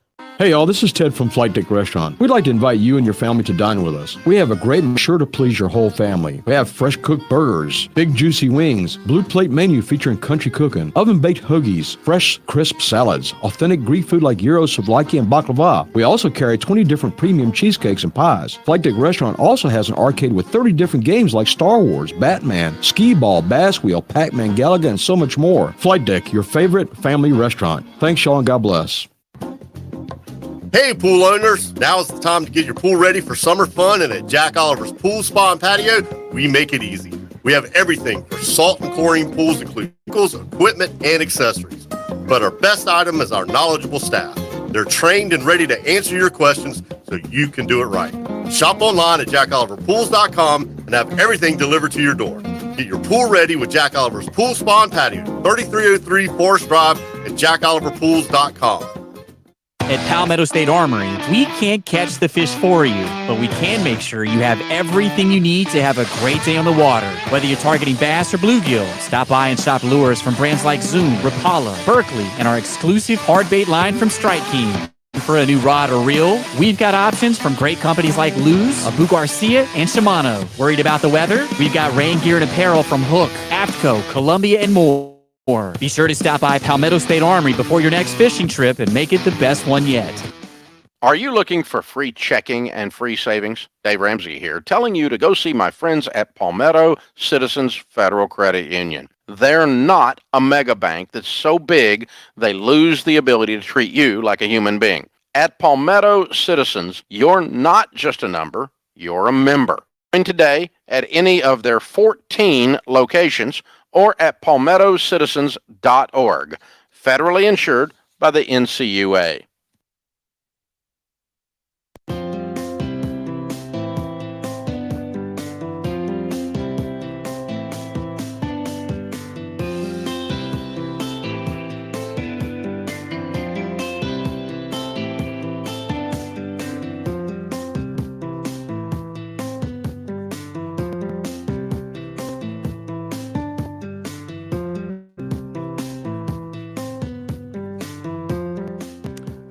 Back we are, Sports Talk, Media Network.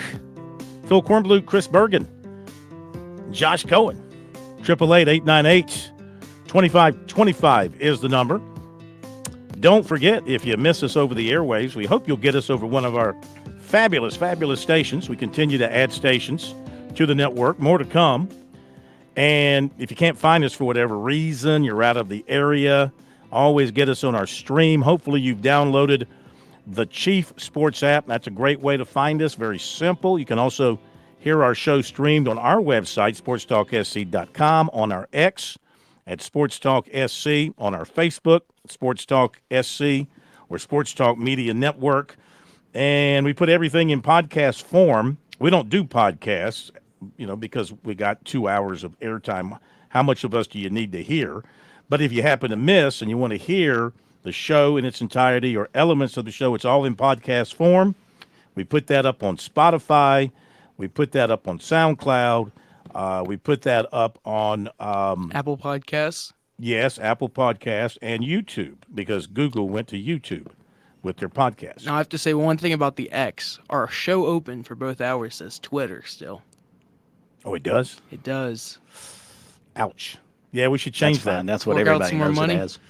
Need to change that, yeah. You know, fork out some more money for that? Well, can you do it over AI, maybe? Possibly. Yeah. It's possible. Don't use a human. Use artificial intelligence.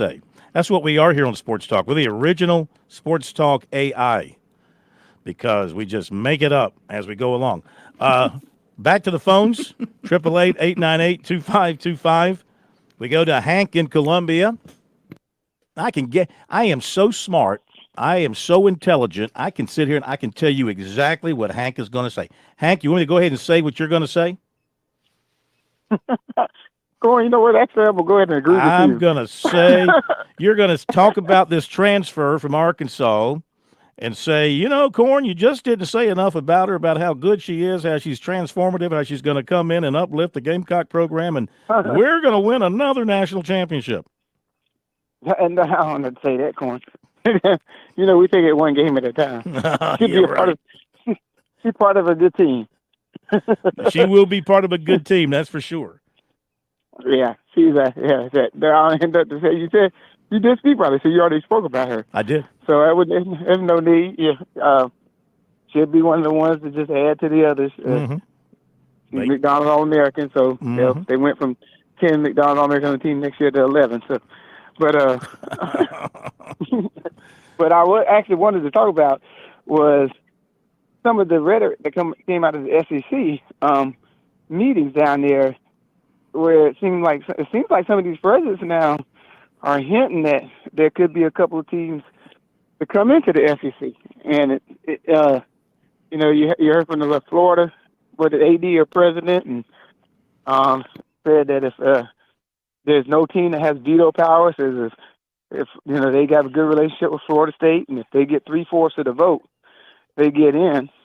And there was someone that even bumped out a little mention of Florida State and Clemson in the SEC. So I'm not sure what it is. It may be smoke, maybe a little bit more fire where the smoke is, but it just kind of seems like they're going to have this that SEC may be getting to the point where them and the Big Ten and probably the Big 12 will be this upper level conference for the football and everything, and then all the regular conferences will be involved with the smaller sports and basketball. I just wanted to hear your thoughts on it. Well, I mean, I've been sort of ringing that bell since all this movement started to happen a couple of years ago. I really think that when the SEC shocked everybody by taking Texas and Oklahoma, that signaled a move towards super conference arrangement. And I really think we're going to end up with just a league, a college league of some nature. It might take us a few more years to get to that. I don't think we're done with all the realignment because there's still rules to be made when it comes to the various new aspects of college athletics. And I think that there's going to be more movement of teams from one conference to another. But I do think that eventually we're going to get to that one nationwide college league broken up regionally and more appropriately named. ACC teams will be in the ACC region and SEC teams will be in the SEC, and et cetera. A little more common sense. And maybe they'll be sensible enough to put a league back in California and Oregon and Washington, where you got some pretty, big programs out there, and their fans should have a league. I just cannot believe, guys, that we're going to go into 2024 and there's going to be no major college representation on the West Coast. I just don't understand why that was allowed to happen. Why I understand. I mean, they butchered their TV deals and all that kind of stuff, but there should have been some kind of fallback, some sort of safety net to prevent that from happening. Anybody agree? Corey, I think the big problem with that was that you had somebody out there in the Pac-12 that was trying to sell the okie doke of a TV deal the same way that the guy in the ACC way back that tried him to that 35-year league, 35-year TV program. And unlike the ACC, the big teams in the Pac-12 said, you know what, we ain't going to stand for this. Rather than signing that, we'll see which one of these leagues across the country wants us. Well, yeah, but you know what? If I'm the presidents of UCLA and Southern Cal and Oregon and Washington, and I see this and I sense this, I mean, couldn't you just fire the guy and say, bring in somebody else a little more, huh? That's what they should have done. Remember what I'm saying. He tried to pitch the streaming thing to them. I get that. And why didn't they take some action and bring in somebody a little more savvy in negotiating, a little more television network savvy, and put together a deal comparable to what these other leagues are doing? I mean, I can't believe the market of Los Angeles and the market of Seattle for the Pac-12. I mean, those are huge markets that you could certainly thrive in. The market of San Francisco.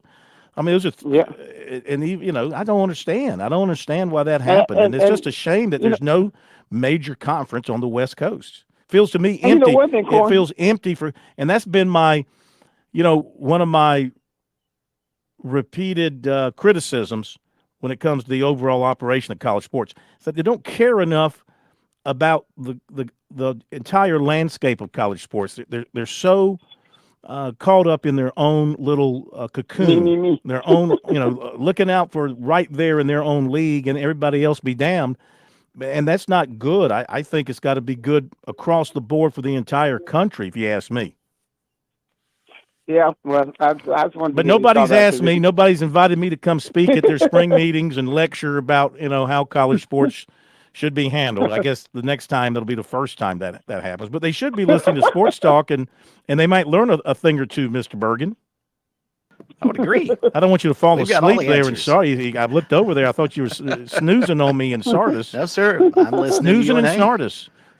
Snoozing and Snardis. Snoozing and Sardis. No, Snardis.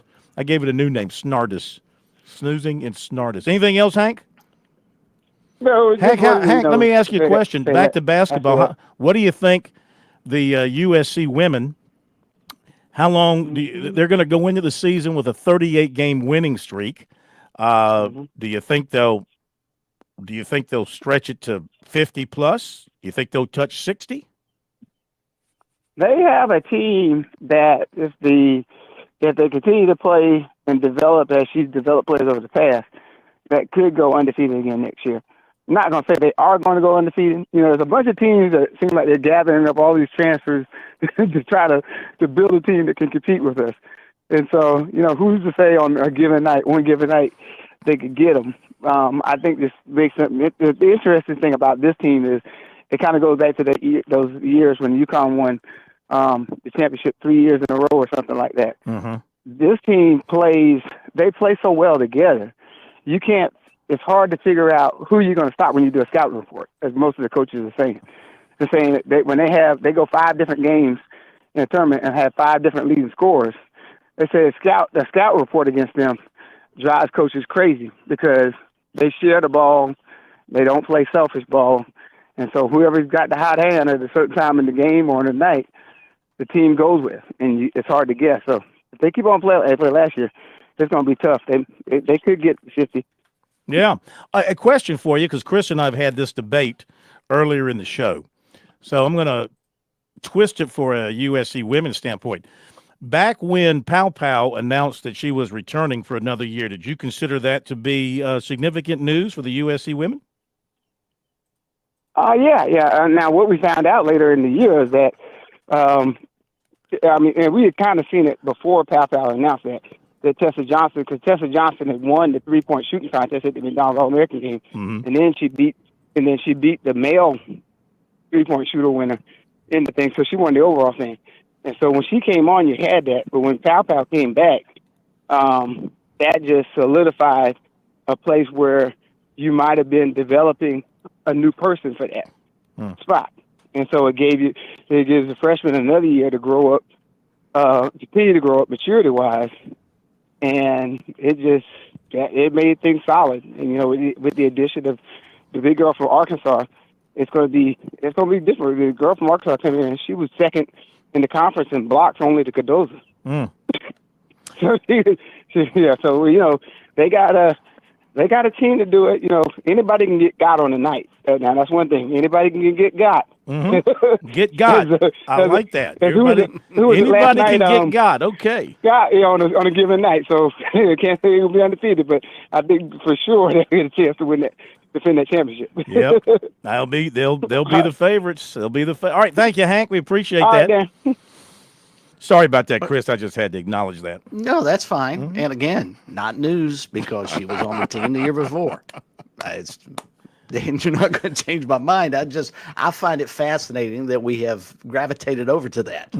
That is a big deal as opposed to 10 years ago when that was just expected. Yeah. But again, I think things have changed, and we're in a world now where players can announce that they're leaving or possibly leaving, and so there's doubt, and the fan base and the media that cover them don't know for sure, testing waters, possibly entering the transfer portal, John, all of that. And then they have another 15 seconds of fame on X, on Instagram, when they say, I'm coming back. Well, that's news. That's newsy. That's newsy that they're coming back. I'm just saying. Chase Hunter did today, I'm back. I'm back. Isn't that what Jordan did? Wasn't that what Jordan tweeted out or put out? I don't think we had Twitter back then. Yeah. When he was coming back to the NBA, just 2-word announcement, I'm I back. think he did, yeah. I think that's good. More succinct, the better. More succinct, the better. Thank you for the call, 888-898-2525. We got some comments here on our video stream because people can't communicate with us there. Don says, anyone check Bergey's firing order? I think he has a few wires out of order. Okay. I think he's talking about your brain. Evidently so. Phil, this is from Eddie. Phil and Chris, discussion sounds like me and my wife back and forth. Mm-hmm. We are indeed an old married couple. There's no doubt. This is from Wesley. Hey, Corn, my neighbor, Cecil Chandler, wanted me to tell you, Cecil Chandler. Now, I love Cecil Big Chandler. deal on this part of the state. I love Cecil. I love when Cecil used to do sports on Channel 13 in Florence before he became did he become a newsman and then he became a pitchman? He became a weatherman. Yes, he's a TV pitchman now. Yeah.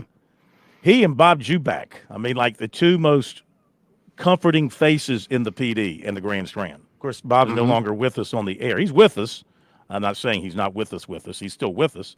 He just retired from Channel 13 after 40 years. Yeah, they've had a lot of turnover. He was like the Ashby Ward of his era. Do you remember Ashby Ward? I do not.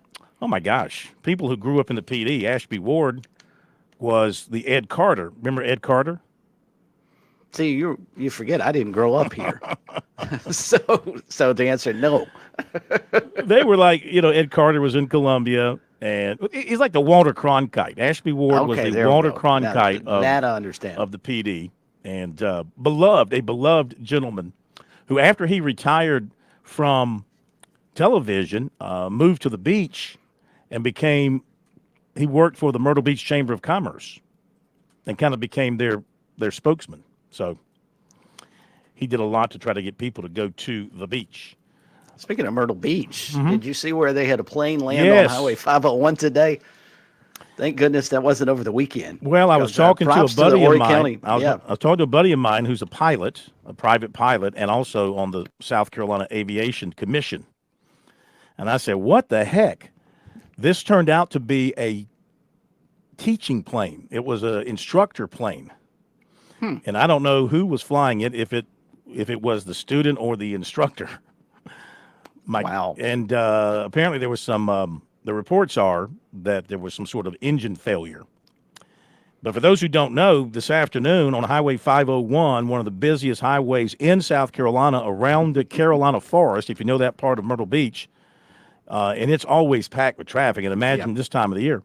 Somehow, and I guess you got to tip your cap to the drivers, This plane was having trouble. It was heading towards the airport. The airport's off of 501 and 17. But if you watch planes coming into Myrtle Beach, they're coming down. They're following 501. Then they're veering over to the airport. And this plane was having a problem, and somehow it found a gap in the traffic. This is crazy. And a long enough. Now, if his engine was off, then that was probably a blessing because it would reduce the amount of the length of time it would take to stop the plane. If it was still running, it's going to be a little bit harder to stop it. My point is, he could have landed and rammed a bunch of cars at a stoplight in front of him. But somehow he managed to miss cars. He flew over cars, landed in front of them, and apparently had a wide enough gap to where he could stop the plane without damaging anything. That's amazing. It's remarkable that no one was seriously hurt. I don't think anybody was hurt. And from what I've been able to gather, and considering that 501, it's not just the busiest highway in the state, it may be one of the busiest highways in the country this time of year. Yeah. And to be able to find a length of space on that road that's open right after Memorial Day that you could land a plane on and have it taxi to a stop is just miraculous. Can you imagine a truck full of drunken teenagers, coming off the beach with their girlfriends? They're driving the other way on 501. They're looking up. They're going, am I seeing a plane about to land over here on 501? They'd have busted every bottle they had left. I saw a video on, I guess it was Facebook or Instagram, something. Some guy was driving the opposite way and he was filming it as he was driving the opposite way. Yeah. And it was in front of a dealership, a car dealership, and the people did an ad. Here, people fly to our dealership or something. Like they tried to make an ad out of it already. Yep. Good for them. Take advantage. With the fire trucks and the plane still in the road. That's quick on the trigger. But you know what? I bet you traffic going into Myrtle Beach was backed up for miles after that, because you know how long. First of all, you can't. I guess it's considered. I don't know by the NTSB, the FAA, and all that. Do they consider that a crash or an emergency landing? Wow! But I guarantee you landing, couldn't touch that plane until somebody got there from one of those organizations and took a look at it and tried to figure out what was going on. Cecil Chandler, I've got more on Cecil here. It's Cecil Chandler Hour. Lives in Surfside, and he's doing commercials, car shows, etc. He is the ultimate pitchman. Yeah, I've seen him. He is. He's really good. He's a great guy. All right, coming up on the final minutes tonight. So tomorrow we'll be in Raleigh and Clemson. Looking forward to it. We'll have coverage from the press conferences. So we'll have, we'll try to grab some from Wofford as well. If we can grab it, if we can find it available. Hopefully the NCAA will put that up and make it all available.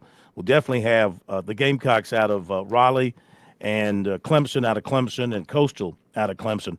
What are you expecting in the regional you're going to be at? I mean, do you think Clemson is just going to? I mean, is it time for the Tigers just to walk over these teams in a regional and move on? You would think so. I mean, it's time for them to bust down the door and get to a super and possibly get back to Omaha. But boy, past history tells you they're not going to. And with Vanderbilt in there, I think that regional, though, Phil, just if you're looking at it from a storyline standpoint, I think Coach Mackett touched on this Monday. I don't know that there's a more story-filled regional than that one. You've got, of course, Clemson trying to figure out a way to finally win a regional for the first time in, over a decade. You have Tim Corbin coming back with Jack Leggett in the dugout on the other side. Corbin coming back to Clemson. You have Gary Gilmore in his last NCAA tournament trying to coach Coastal back to possibly back to Omaha. And then the unsung story that nobody's going to be talking about, High Point, the Big South champions. I mean, what are they going to? They're sort of the afterthought of that other threesome. It's going to be a dynamite regional for the exact reasons that you just posted. I still, from a Clemson standpoint, their pitching has to be a concern. I know that Canuck can go out and give them a excellent start, if he's feeling good, and I imagine they'll hold him for the second game. I imagine they think they can get past High Point and have Canuck ready to go for either Coastal or Vandy. Vandy's going to come at you with some good pitching for sure. And Coastal's going to throw a pretty strong offense at you, right? I mean, you felt like early in the year that Coastal could outscore most anybody. Oh, no doubt.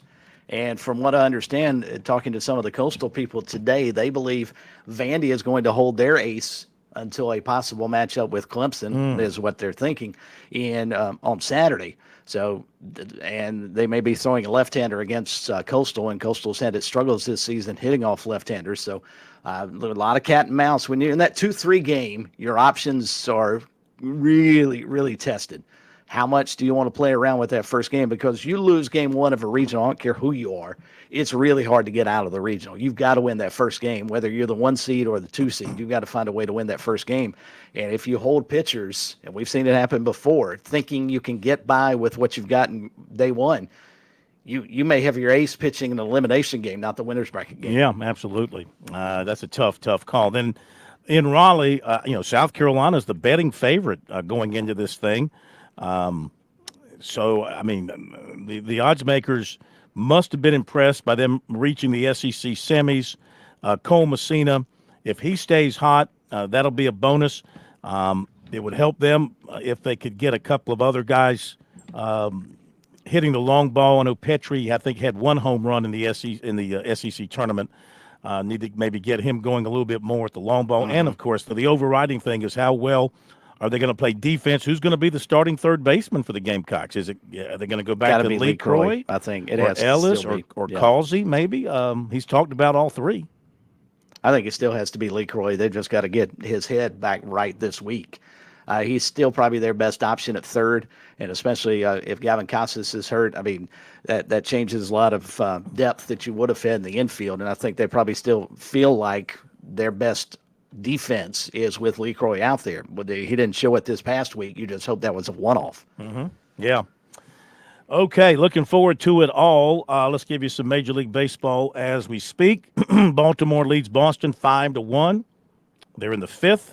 Oakland, Tampa Bay 1-1. I got to give Oakland credit, man. They're playing in front of nobody in a dilapidated stadium. Know that they're moving to Las Vegas in a couple of years, and they've been playing some pretty competitive ball all season. That team could cash in. Reminds me of the Cleveland Indians in the movie Major Leagues. You ever see that movie? Yes. Yeah. I imagine the only thing we've got to do, let's just go win the whole thing. Yeah. Imagine their team plane is like being held together by Band-Aids. Washington and the Braves are scoreless after 2. Milwaukee 2-0 on the Cubs. They're in the 2nd. Toronto White Sox are scoreless. St. Louis leads Cincinnati. Beat Cincinnati 5-3. Texas beat Arizona 6-1. Jordan Montgomery was back in Dallas or Arlington. He got his World Series ring today prior to that one. Philadelphia beat San Francisco. It might have been last night. I think last night he got his ring, as a matter of fact. Philadelphia beat San Francisco 6-1. Why so many afternoon games today? Dodgers beat the Mets 10-3. Day. Oh, it's Wednesday or Tuesday? Wednesday. Oh, it's Wednesday. It's Wednesday. Oh, okay. I thought it was Tuesday. Getaway day. Miami beat San Diego 9-1. Pittsburgh beat Detroit 10-2. That'll do it. Paul Skeens dominant once again. No surprise. Thank you, everybody. Thank you, Josh. We'll see you tomorrow night. Clemson and Raleigh. Have a good night.